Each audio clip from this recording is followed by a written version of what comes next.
ஏற்றுக்கொள்கின்றோம். வாழ்க வளமுடன் அம்மா. வாழ்க வளமுடன் அம்மா. நல்லா கேக்குதா? கேக்குதம்மா, கேக்குது. நன்றி அம்மா. வாழ்க வையகம், வாழ்க வையகம், வாழ்க வளமுடன். குரு வாழ்க, குருவே துணை. ஆசான் அருள் தந்தை வேதாத்ரி மகரிஷி அவர்கள் நம்மோடு சுக்மமாக நிறைந்து இன்றைய சிந்தனையை பிறப்பித்து தருவாராக. அற்புதமான தவம் நடத்திய நகுலேசை அவர்கள் வாழ்க வளமுடன். என்னை அறிமுகம் செய்து வைத்த சுகந்தி அம்மா அவர்கள் வாழ்க வளமுடன்.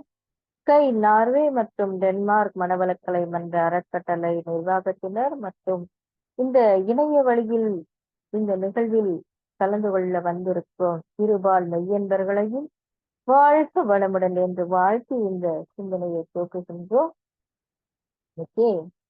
கடந்து செல்லுங்கள் அப்படிங்கிற பொருள்ல சிந்தித்திருக்கின்ற நண்பர்களே, சுவாரஸ்யமான வாழ்க்கை அப்படிங்கிறது எப்ப தெரியுமா கிடைக்கும்?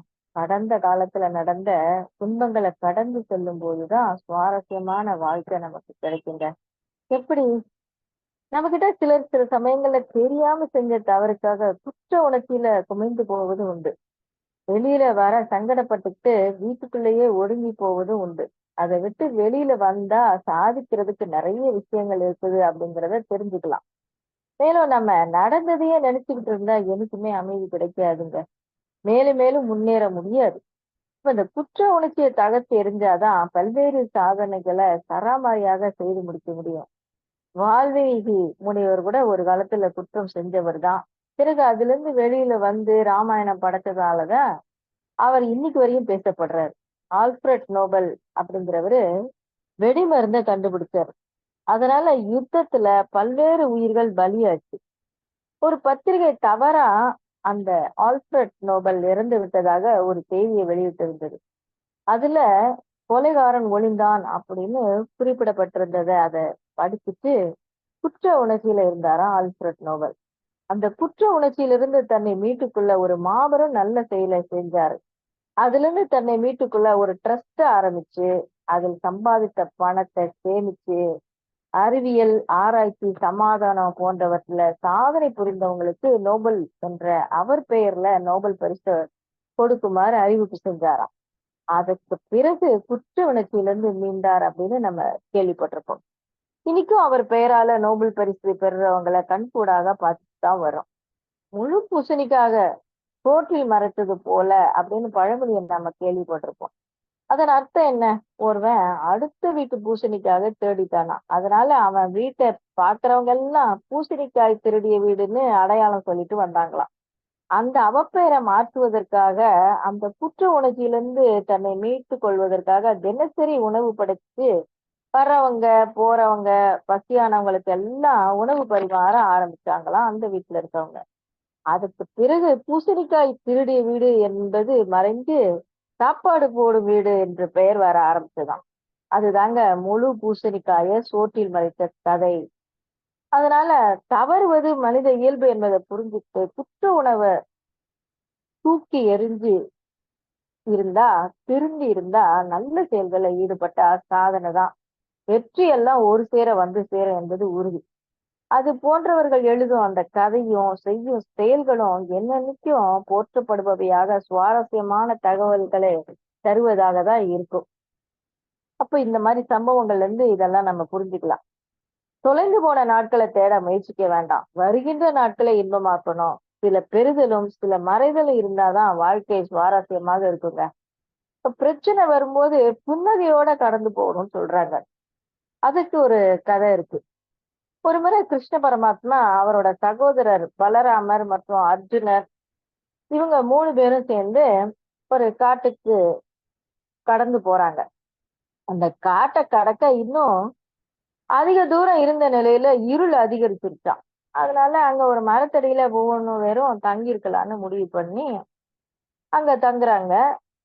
அப்ப அந்த வனத்துல துஷ்ட மிருகங்கள் எல்லாம் இருக்கும் என்பதனால 3 பேரும் ஒரு சேர நம்ம தூங்கக்கூடாது, கிராமத்திற்கு ஒருவராக காவல் இருக்கணும்னு முடிவு செஞ்சாங்களாம். அதன்படி கிருஷ்ணரும் பலராமரும் தூங்க போயிட்டாங்களாம். அர்ஜுனன் காவல் இருந்தானா. திடீரென அந்த இடத்துல புகை மண்டலம் சூழ்ந்துச்சான். இப்போ அதுல இருந்து ஒரு பயங்கர உருவம் வெளிப்பட்டது. அது அகன்ற நாசியோட தூக்கிய பல்லோட முட்டை கண்களுமாக படு பயங்கரமா இருந்துச்சா அந்த உருவம். மரத்தடியில 2 பேர் தூங்குறத பார்த்துச்சான். ஒருத்தன் காவல் இருக்கிறதையும் பார்த்துச்சான். அதுக்கப்புறம் அவன் பக்கத்துல போய் நின்னதாம். அப்ப அர்ஜுனன் கோவத்துடன் அதை தடுத்தானாம். அப்ப அந்த உருவம் அந்த தூங்குற 2 பேரையும் கொல்ல போறதாக சொல்லுச்சான். அப்போ அர்ஜுனன் கிட்ட நீதான் துணை செய்யணும்னு சொல்லுச்சான். அதை கேட்டு ரொம்ப கோவப்பட்டானா அர்ஜுனன்.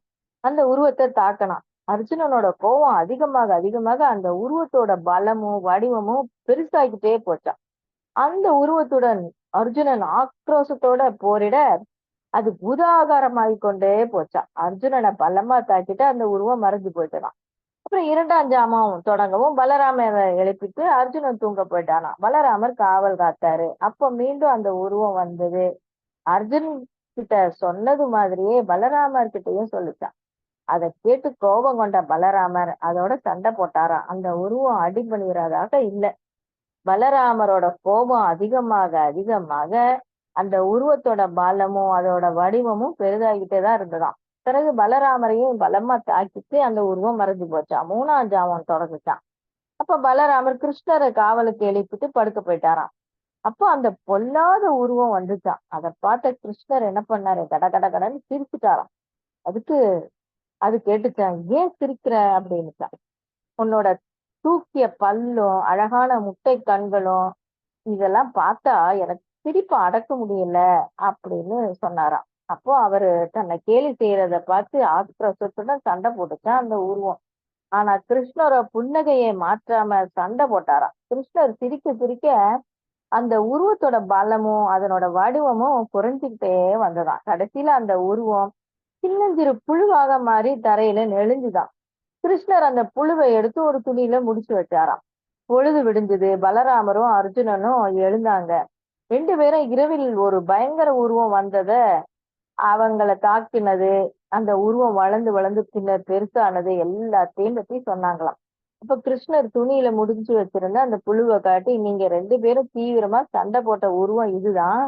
நீங்க அதக்கிட்ட சண்டை போடும்போது கடுமையா கோவப்பட்டீங்க.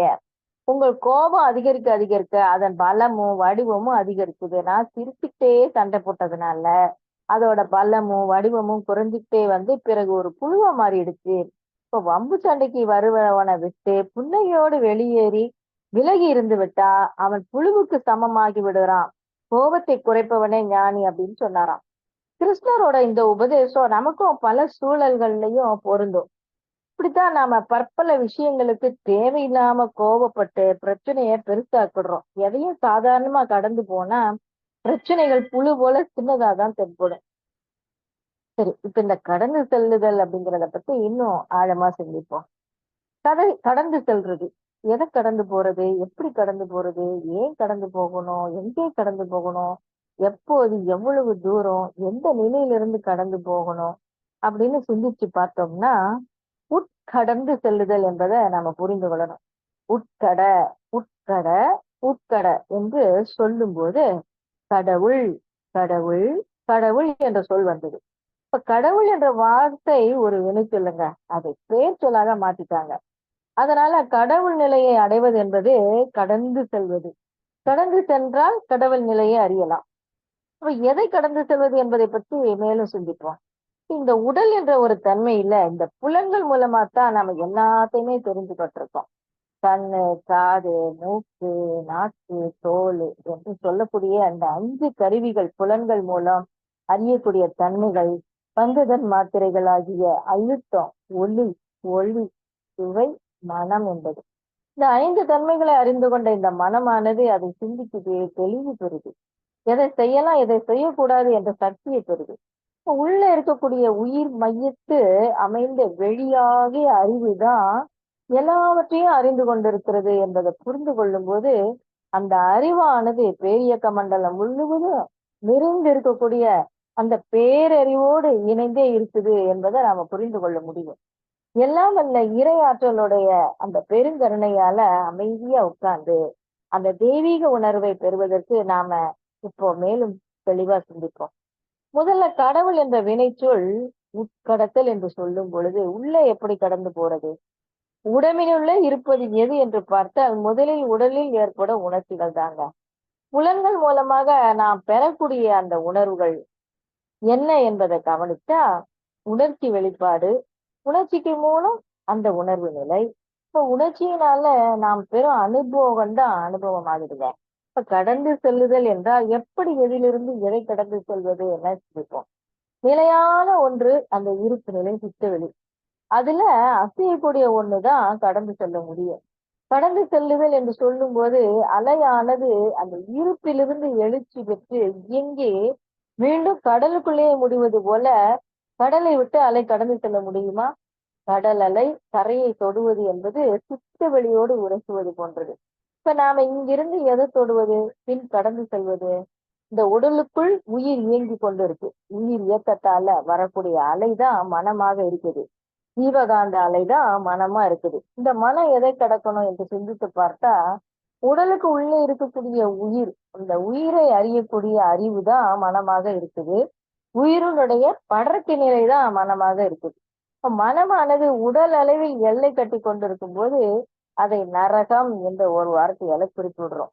மனதிற்குள் அமைந்த அந்த தெய்வீக ஆற்றல்கள் எல்லாம் உணரும் போது, அந்த உயிர் சக்தியை உணரும் போது சொர்க்கம் என்ற அளவுல சொர்க்கம் என்ற நிலையாக இருக்குது. இப்பொழுது நாம சொற்களினாலே அதை அறிந்து கொள்ளலாம். புலன் கடந்த அந்த மெய்யுணர்வு நிலையை அறிந்து கொள்ள வேண்டும். தெய்வீக உணர்வு நிலையை அடைய வேண்டும் என்று சிந்தித்த பல மகான்கள், ஞானிகள் கொடுத்த பல பயிற்சி முறைகளால இன்னைக்கு பலரும் அந்த நிலையை உணர்ந்து அறிந்து சிந்தித்து கொண்டிருக்கிறாங்க. நான் யார் என்ற ஒரு கேள்வியை எழுப்பி கொண்டு சிந்திக்கும் பொழுது எங்கும் நிறைந்திருக்கக்கூடிய அந்த தெய்வீகமே நானாக இருக்குது என்பதை புரிந்து கொள்ளணும். உடல் நான் அல்ல, உயிர் நான் அல்ல. புலன் கடந்த அந்த தெய்வீக உணர்வே அறிவே நானாக இருக்குது. உயிர் மையத்து அமைந்த வெளியே நான் என்ற அறிவாகும். அந்த வெளியே அறிவே நானாக உணர்ந்து கொண்டிருக்கிறோம் துரியாதீத தவ பயிற்சியினால. ஆசான் அருள்தந்தை அவர்கள் நமக்கு இந்த தெய்வீக உண்மைகளை எல்லாம் உணர்த்தி இருக்கிறாங்க. கடந்து செல்லுங்கள் என்று சொல்லும் போது எதை கடந்து செல்வது என்ற ஒரு கேள்வி நமக்கு எழும். புலன்களை கடந்து செல்ல வேண்டும். அதை எப்படி கடந்து செல்வது? அனைத்திற்கும் மூலமாக இருக்கக்கூடிய ஒரு சக்தியை அறிஞ்சாதான் இந்த புலன்களை எல்லாம் கடந்து விடலாம். இந்த உணர்ந்தவர்கள் சொன்ன வார்த்தை தான் கடவுள். அதாவது கடந்து செல்லுங்கள் என்பது கடவுள் என்ற ஒரு குறிப்பு காட்டும் பொழுது அந்த கடவுள் என்று சொல்லக்கூடிய வினைச்சொல் பெயர் சொல்லாகி இன்னைக்கு மனிதர்கள் கடவுள் என்று சொல்லி கொண்டிருக்கிறாங்க. உண்மை என்ன அப்படின்னா, உயிரை கடந்து போகும்போது உள் நிறைந்த அந்த வெளி, காந்த வெளி, அறிவாகி அந்த வெளியே பரம்பொருளாக இருக்கக்கூடிய தெய்வீக அறிவோடு இணைந்தே இருப்பது. அகக்காட்சிக்கு உணர்வாக தோன்றும் அந்த உணர்வு நிலையில் உடலில் இருக்கக்கூடிய அந்த ஜீவகாந்தம், வெளியில இருக்கக்கூடிய வான்காந்தம் தனித்தனியா தெரிஞ்சாலும் ஒன்னோடு ஒண்ணு உட்கலந்து இணைஞ்சுதாங்க இருக்குது. அப்போ ஓடி ஓடி ஓடி உட்கலந்த ஜோதியை நாடி நாடி நாடி நாடி நாட்களும் கழிந்து போய் வாடி வாடி வாடி வாடி நின்ற ஏழைகால் கோடி கோடி கோடி கோடி எண்ணிறந்த கோடி என்ற சிவகாக்கியர் பாடலுக்கு இணங்க எல்லாரும் நாடி நிற்கிறோம், ஓடி தேடி அலைகிறோம். ஆனால் தேடி கண்டு கொண்டோமா? எங்கு மீட்கமர நிறைந்திருக்கிற உன்னை எப்படி தேடி ஓடி நான் கண்டறிய முடியும்? அது நமக்குள்ளே இருக்கிறது. அதை நாடி தானாக இருப்பதை அறியும் போது நமக்குள்ளே உயிரோட்டமாக ஓடிக்கொண்டு இருப்பதுதான் தான் என்ற அறிவே என்பதை புரிந்து கொள்ளணும். அப்ப புரிந்து கொண்டு தெரிந்து கொண்டு அதை நாம் உணர முற்படும் போதுதான் அது நமக்கு மெய்யுணர்வு என்ற அனுபவமாக கிடைக்கும் அப்படிங்கிறது திண்ணம்.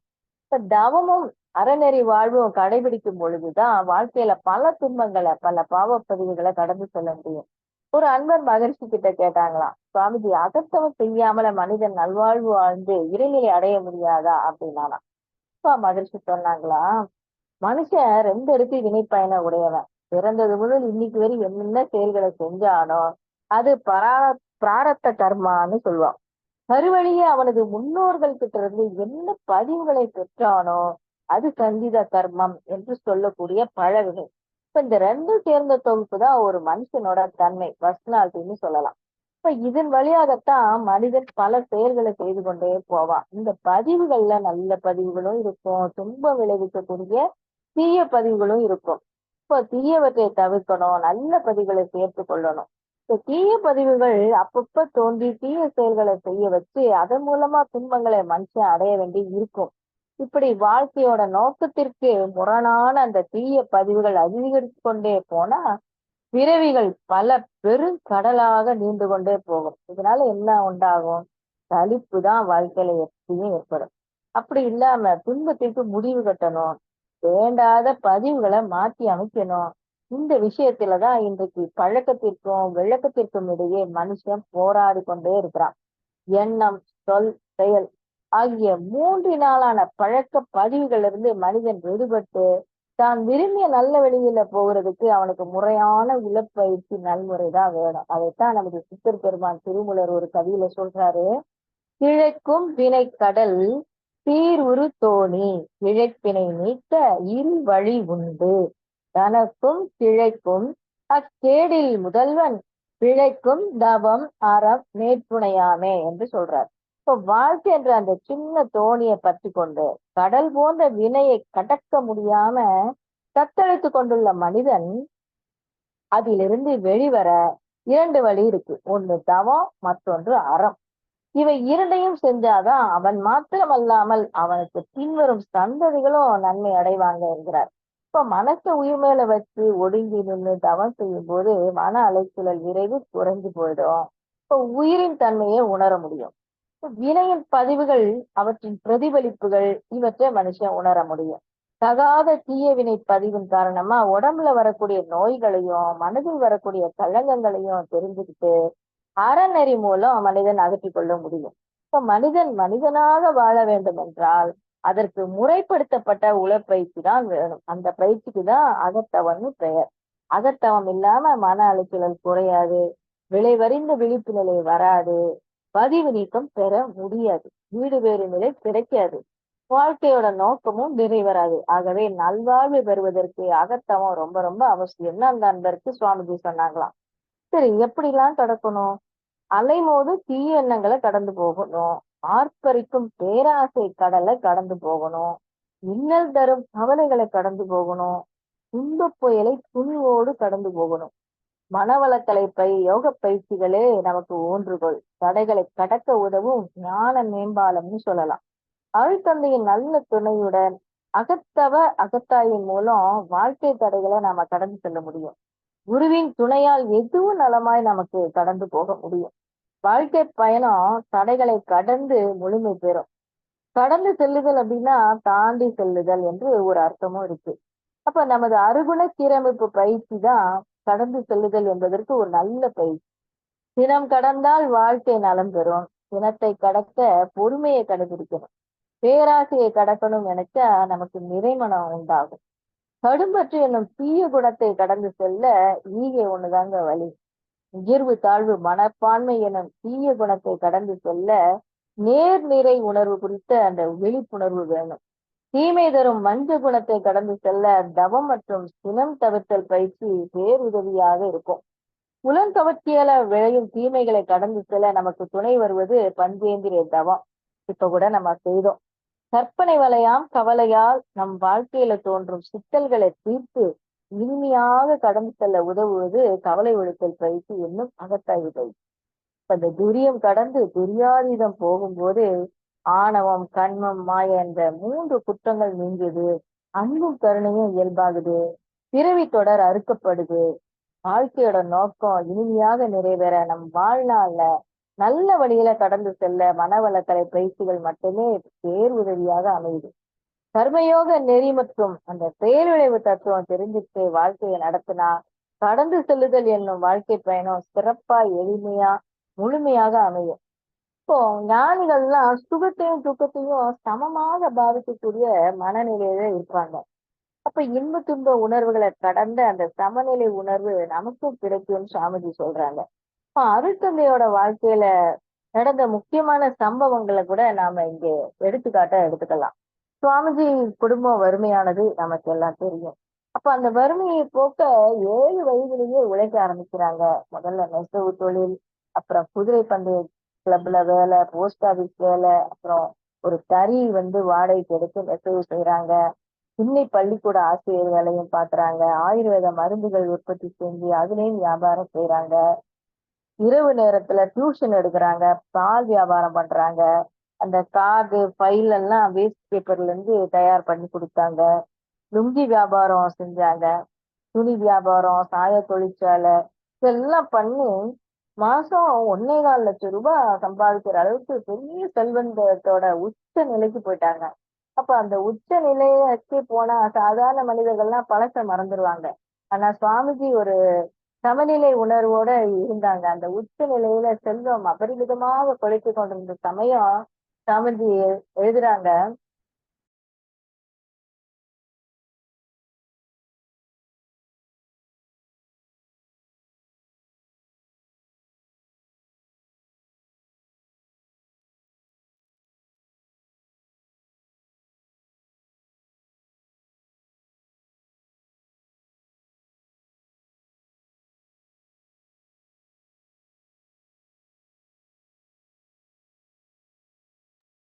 ஹலோ,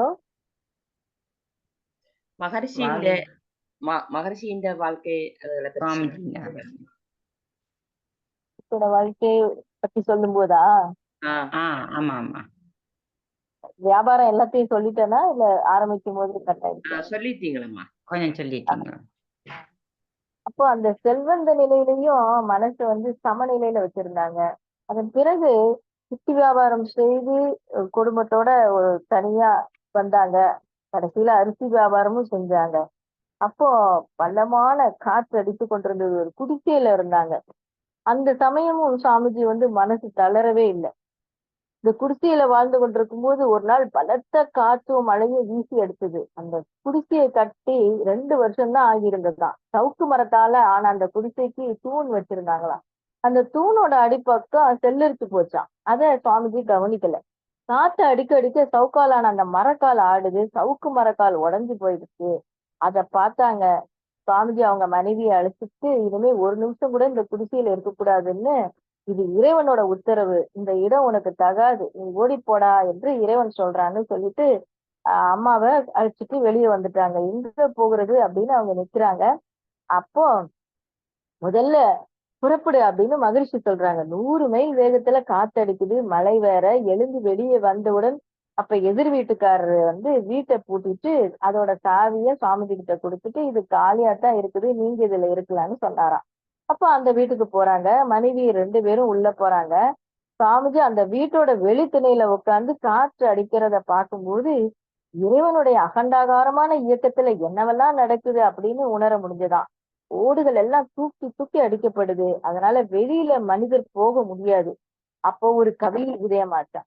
அதுதான் இயற்கை என்ற பேராட்டக்காரனுக்கு என்றும் எல்லா ஜீவன்களுமே எடுத்தாலும் காய்கள் பெயர்த்து இடமாற்றி வைப்பான், பிய்த்து எறிவான், அருள்வான், பிழையென்று பேசுவதற்கு பிறந்தோர் யார் இப்பேருலகில் என்று உள்ள இருந்து அவ கவி உதயமாகுது. அப்போ அவங்க மனைவி சொல்றாங்களாம், இந்த மாதிரி காத்து அடிக்குது, கடவுள் இந்த மாதிரி வைப்பாரா அப்படின்னு சொன்னாங்களாம்.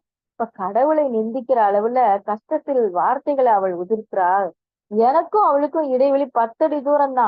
வெளியே இருந்த எனக்கும் இந்த கவி உதயமாச்சு. அவளுக்கு நாம் தாய ஆட்டமா ஆடுபுலி ஆட்டமா ஆடுறோம். ஆட்டத்துல காய நகர்த்துறோம், வெட்டி போடுறோம், பிறகு போதும் அப்படிங்கிற போது ஆட்டத்தையே கழிச்சு விட்டு போகிறோம் இல்லையா? அந்த மாதிரி இயற்கை என்ற பேராட்டக்காரன் இந்த உலகத்தையே தன்னுடைய ஆட்டக்களமாக வைத்துக்கொண்டு அந்த ஆட்டம் ஆடிக்கொண்டிருந்தான் அப்படின்னு சொல்றாங்க. அப்போ அந்த சூழ்நிலையிலும் மனசு கலங்காம தளராம ஒரு சமநிலை உணர்வோட இருந்தாங்க சுவாமிஜி. செல்வ வளம் வரும் பொழுதும் செல்வத்துல மயங்காம சமநிலையில இருந்தாங்க. துன்பத்தின் உச்சகட்டத்துக்கு போகும்போதும் அந்த சமநிலை உணர்வை அப்படியே இருந்தாங்க. அப்ப எல்லா துன்பங்களையும் கடந்து ஒரு ஞானியோட பக்குவ நிலைக்கு நம்ம வரணும். சுவாமிஜி அவங்க துரிய தவத்துல ஆழ்ந்து இருந்த போது ஒரு நிறைவில்லாம இருந்தாங்களாம். எனக்கு துரியாதீத தவம் சித்தியாவதற்கு முன்னாடி துரியத்திலே நின்று கொண்டிருந்தேன். அப்போ தவத்துல முழுமையான தவம் துரியாதீதம். ஆனா அதை வந்து யாரும் எப்படி செய்யறதுன்னு எனக்கு சொல்லவே இல்லை. நூல்களையும் விளக்கம் இல்லை. ஒரே ஒரு பெரியவர் மட்டும் எனக்கு துரியம் வரை கத்து கொடுத்தாரு. ஆனா எனக்கு ரொம்ப நாளா நிறையவே இல்லாம இருந்துச்சு. அப்போ ஒரு சமயம் 4000 திவ்ய பிரபந்தத்துல ஒரு பாடலை நான் படிச்சேன். நன்றாய் ஞானம் கடந்து போய் நல் இந்திரியம் எல்லாம் ஈர்த்து ஒன்றாய் கிடந்த அரும்பெரும் பால் உவப்பில் அதனை உணர்ந்து உணர்ந்து சென்று ஆங்கு இன்ப துன்பங்கள் செற்று கழைந்து பசையற்றால் அன்றே அப்போதே வீடு அதுவே வீடு வீடாமே என்ற நம்மாழ்வார் பாடல். அத படிச்சாங்க மகிழ்ச்சி. அதுல சொல்றாங்க, நானா பழகி பழகி அந்த தெரியாதத நிலையை உணர்ந்தேன். பழகி அதனால கண்ட அனுபவமும் பெற்ற மகிழ்ச்சியும் மன நிறைவும் தான் மற்றவங்களுக்கு நேரடியாக சொல்லி கொடுக்கிறேன். ஒரு தத்துவமோ விஞ்ஞானமோ யார் மூலமா வெளிவந்தாலும் அது இறைவனுடைய அருள். நான் உணர இவ்வளவு காலம் எடுத்துக்கிட்டது போல உங்களுக்கு காலம் தேவையில்லை. நேரடியா இருந்து நான் உணர்த்திய பிறகு உங்களுக்கு அதிக சிரமமும் காலமும் தேவையில்லை. அதனால மற்றவற்றை போல இதனையும் எளிதாக நினைச்சுட்டீங்கன்னா துரியாதீதம் ஆழமா மனசுல வராது. இப்ப பழகி பழகி சிந்திச்சு சிந்திச்சு நமதாக்கி கொள்ளணும் அப்படின்னு மகிழ்ச்சி சொன்னாங்க. அப்ப துரியாதீத தவத்துல முதல்ல ஆக்கினை செய்யறோம். ஆக்கினையை கடந்து பின் துரியம் வர்றோம். துரியத்தை கடந்து மூன்றாவது சக்தி கலர் இறுதியா நான்காவது ஆகிய அந்த சிவகலர் தவம். சிவகலத்தில் தவத்தில் தான் தூய்மையான அந்த இறைவெளியோடு அறிவு ஒன்றி கலந்து நின்று நிலை பெறும். அப்ப முறையா பயிற்சி செஞ்சா தவத்தை நம்ம நல்லா பயிற்சி செஞ்சு பயன்பெற முடியும். நான் எனினும் நீ எனினும் நிறை அறிவில் ஒன்றே அருள் துறையில் மனம் நாடி அகத்தவம் பெற்று ஆழ்ந்து அறிவை கொண்டு ஆராய்ச்சி செஞ்சா இருள் கடந்து மெய்ப்பொருள் விளக்கமாகும். ஏன், எங்கே, எப்போது, எவ்வளவு, எவ்வாறு கடந்து செல்வது எனும் வினாக்கள் கேட்டு விடை பெற தவத்தில் ஆழ்ந்து சென்றால் வானறிவோம். உயிர் விளங்கும் வரை கடந்து நிற்கும் வழி தெரியும். ஆம், கடந்து செல்லும் வழி தெரியும். வளம் பெறுவோம், வாழ்வு நிறைவாகும் என்று வாய்ப்பளித்த அன்பு உள்ளங்கள் அனைவரையும் வாழ்க வளமுடன் என்று வாழ்த்தி நிறைவு செய்கின்றேன். நன்றி. வாழ்க வளமுடன். நன்றி அம்மா, நன்றி.